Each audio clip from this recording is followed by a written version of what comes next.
warahmatullahi wabarakatuh. Shalom Om Swastiastu, Namo Buddhaya, salam kebajikan. Halo teman-teman semua, gimana nih kabar para sahabat lingkungan? Kembali lagi di podcast Himalika episode 10. Podcast kali ini merupakan podcast perdana Himalika loh teman-teman, pada kepengurusan tahun 2022 dan tahun 2023. Sebelumnya, izinkan aku memperkenalkan diri aku terlebih dahulu. Perkenalkan, nama aku Wahnin Tias Karinesa Anwar dari angkatan 59, selaku MC pada podcast kali ini. Tapi pada podcast kali ini aku nggak sendirian loh teman-teman, karena aku ditemani sama narasumber hebat kita, yaitu Kak Arik Noval Mahadi.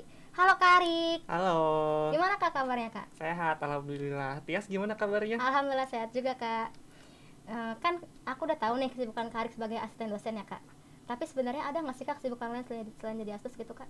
Ada, tentu aja. Jadi kesibukan aku nggak cuma jadi asisten dosen, tapi aku juga megang beberapa proyek ya terkait dengan AMDAL maupun dengan infrastruktur sanitasi lingkungan gitu yang ada di beberapa daerah gitu. Jadi fokus aku ini saat ini sedang membangun karir ya di bidang cipta karya dan analisis mengenai dampak lingkungan.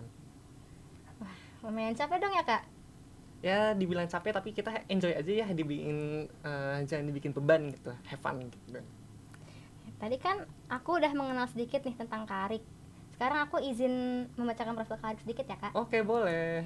Nah, Kak Arik ini merupakan lulusan dari Diploma 3 Teknik dan Manajemen Lingkungan angkatan 55, Sekolah Vokasi Institut Pertanian Bogor. Kak Arik ini banyak banget lah teman-teman pengalamannya. Di antaranya itu Kak Arik magang di Program Nasional Perbaikan Kumuh Perkotaan NSUP dan Kota Tanpa Kumuh Kotaku. Yang kedua, pakar sumber daya kualitas air, proyek pengembangan sistem penyediaan air minum PDAM Tirta Siak Pekanbaru. Yang ketiga, asisten ahli analisis mengenai dampak lingkungan, proyek analisis mengenai dampak lingkungan gedung mall dari PT Catur Mitra Sejati Sentosa. Dan yang terakhir ada ahli analisis mengenai dampak lingkungan, kajian dana kompensasi bagi warga terdampak kegiatan operasional PT TPA Cipecang di Kota Tangerang Selatan. Oke, karena kita udah mengenal lebih banyak nih soal Kak Arik, aku mau nanya-nanya Kak tentang peraturan lingkungan hidup. Tapi sebelum masuk peraturannya, aku mau nanya-nanya nih Kak. Waktu first impression Kak Arik tuh waktu ketemu mata kuliah peraturan lingkungan hidup gimana sih Kak? Mata kuliah pengantar perundangan lingkungan hidup ya. Jadi kalau di angkatan kamu itu mungkin ketahuinya nama mata kuliah kebijakan dan hukum lingkungan ya.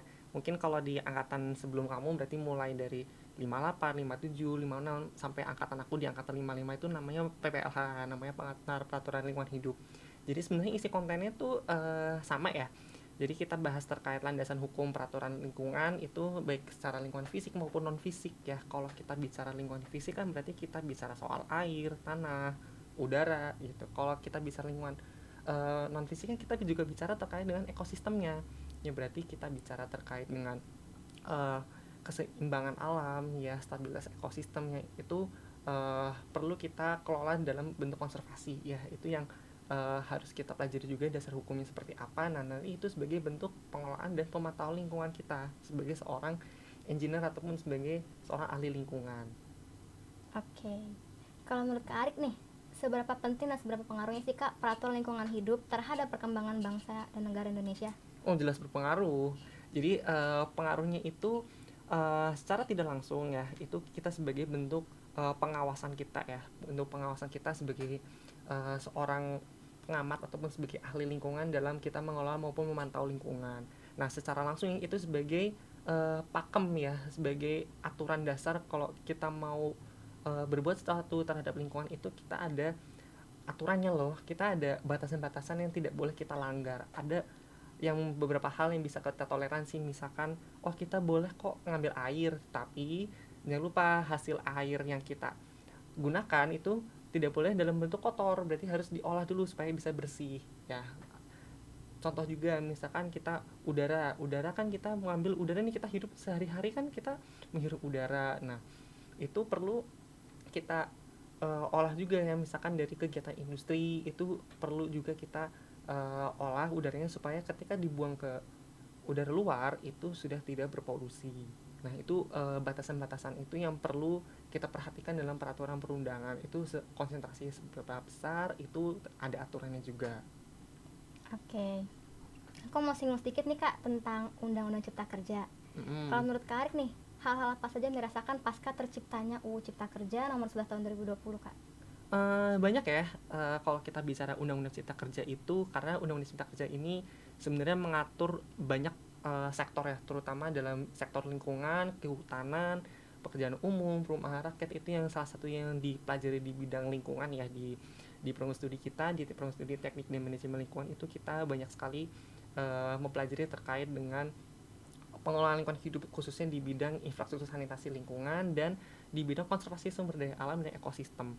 Nah, tentu saja ini aturan yang sangat berubah adalah di bagian persetujuan lingkungan, atau sekarang kita bahas lebih banyaknya itu nanti di AMDAL-nya yang banyak berubah gitu, karena peraturannya sendiri itu kita mulai ada istilah baru namanya persetujuan teknis. Nah, di persetujuan teknis ini kita melihat bahwa oh ternyata ketika kita sudah mulai menyusun AMDAL ya, AMDAL analisis dampak lingkungan itu kita perlu melihat pada persetujuan teknis, di mana persetujuan teknis ini kita melihat hal-hal teknis yang berkaitan dengan dampak lingkungan itu sendiri, misalkan dampak terhadap kualitas air, dampak terhadap kualitas udara, ataupun dampak akibatnya munculnya limbah B3 ya, limbah bahan berbahaya dan beracun, itu perlu kita kelola seperti apa sih ya, secara detailnya itu seperti apa, apakah perlu adanya instalasi pengolahan air limbah, ataupun kita harus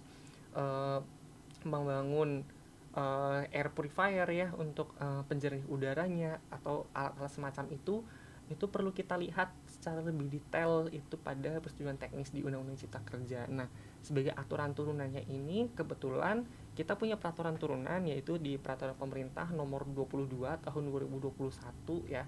Di situ terbaca dengan jelas ya, bisa kamu baca juga dengan jelas bahwa di sana aturannya terkait dengan AMDAL pun banyak gitu. Jadi kita sudah tidak ada lagi namanya komisi penilai AMDAL, tapi kita sebutnya sebagai TUK atau tim uji kelayakan. Kemudian sekarang namanya persetujuan lingkungan tadi ya, kalau sebelumnya kita tahunya izin lingkungan gitu. Nah, sekarang izin lingkungan ini sudah diintegrasikan ke dalam izin usaha. Jadi itu adalah salah satu pembedanya antara peraturan sebelumnya dengan Undang-Undang Cipta Kerja. Oke. Kalau tadi kan udah terkait UU Cipta Kerja nih Kak, tahun 2020. Nah, seperti yang kita tahu di akhir 2022 kemarin itu diciptakan lagi Perpu Cipta Kerja nomor 2 tahun 2022. Nah, aku mau nanya nih Kak, apa perbedaan spesifik antara UU Cipta Kerja nomor 11 tahun 2020 dengan Perpu Cipta Kerja nomor 2 tahun 2022 Kak? Kalau berbicara perbedaan secara spesifik sebenarnya tidak ada ya, tapi untuk khusus yang di bidang lingkungan hidup itu memang tidak banyak yang berubah. Tapi sebenarnya kalau kita lihat adalah peraturan Perpu yang nomor 2 tahun 2022 ini adalah peraturan pengganti ya, namanya juga Perpu ya, peraturan pemerintah pengganti undang-undang. Jadi peraturan ini itu menggantikan Undang-Undang nomor 11 tahun 2020 yang sebenarnya secara hukum ya itu dinyatakan semi inkonstitusional ya. Jadi tidak dinyatakan layak secara konstitusi. Jadi perlu ada perubahan atau revisi dari pemerintah, sehingga pemerintah memutuskan untuk menerbitkan Perpu. Tapi saat ini masih dalam proses pembahasan dengan DPR, sehingga nanti harapannya bisa disahkan menjadi undang-undang yang baru. Oke. Keren banget ya teman-teman pembahasan dari Kak Arik barusan terkait peraturan lingkungan hidup, UU Cipta Kerja, dan perbedaan antara UU Cipta Kerja dengan Perpu Cipta Kerja. Akhirnya kita telah sampai di akhir podcast kali ini. Aku dan para panitia mengucapkan terima kasih banyak kepada Kak Arik selaku narasumber, dan kepada teman-teman semua yang sudah menonton podcast ini hingga akhir. Aku selaku MC pamit undur diri. Mohon maaf apabila terdapat banyak kekurangan. Terima kasih. Wassalamualaikum warahmatullahi wabarakatuh.